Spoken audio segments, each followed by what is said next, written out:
Students, बेटा आज हम नैतिक शिक्षा का सेकंड चैप्टर पढ़ेंगे। ईश्वर के बारे में बताया गया है इस पाठ में।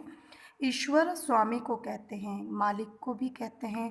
ईश्वर संसार का स्वामी है कि ईश्वर के द्वारा ही संसार को बनाया गया है, तो उसे ही स्वामी माना गया है। ईश्वर ही इसे पाल रहा है, ईश्वर ही इसका पालन करता है, करता धरता भी ईश्वर ही है। ईश्वर ही ने इसे बनाया है, ईश्वर ही इसे समाप्त कर सकता है। पौधे उगते हैं, फूलते फलते हैं, अंत में नष्ट हो जाते हैं कि बाद में वो क्या हो जाते हैं, खराब हो जाते हैं।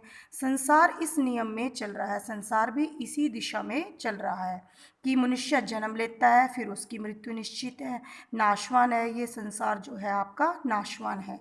ईश्वर बड़ा दयालु है, सब कुछ वही देखता है कि उसके द्वारा ही सब कुछ दिया गया है। वह न्यायकारी है, न्याय करने वाला है, कर्मों का सही फल देता है कि कर्म जैसे आप कर्म करोगे उसी के अनुसार आपको फल मिलेगा। हम अच्छा बुरा कर्म करते हैं, हम अगर अच्छे कर्म करते हैं तो अच्छा फल मिलेगा, अगर बुरा कर्म करते हैं तो बुरे फल मिलते हैं, उसका अच्छा बुरा फल पाते हैं। हम कर्म करने में स्वतंत्र हैं कि हम कर्म करने में, हम काम करने में स्वतंत्र हैं।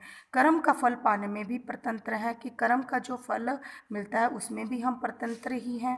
ईश्वर सब कुछ जानता है कि ईश्वर सब कुछ जानता है, अपने अंदर सब कुछ समाया हुआ है उसके अंदर। उससे हमारा कुछ छिपा नहीं है, कोई भी चीज़ हम उससे छुपा नहीं सकते। वह सदा से है, सदा रहेगा, वो सदा था, हमेशा रहेगा, सर्वव्यापक है, सब जगह मौजूद है, सब जगह मौजूद है, कण कण में समाया है। वो हर एक कण कण में, धरती के हर कण कण में, संसार के कण कण में व्याप्त है। वह संसार में है। उसका निज नाम ओम है कि उसका अपना नाम क्या है, ओम है। बेटा यहाँ पे रिक्त स्थानों की पूर्ति दी गई है, इसको भी हम आज कर लेते हैं। ईश्वर को कहते हैं, किसको कहते हैं? ईश्वर स्वामी को कहते हैं। हम अच्छा बुरा कर्म करते हैं, हम कर्म करने में क्या है, स्वतंत्र हैं।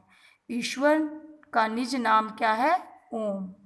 ईश्वर संसार को नियम में चला रहा है। बेटा इसको आप पढ़ेंगे और इसके जो रिक्त स्थान है उनको करेंगे, बुक पे ही करेंगे, औरली ही आपका पेपर होगा इसका, और अच्छे से पढ़कर इसको याद करेंगे। धन्यवाद।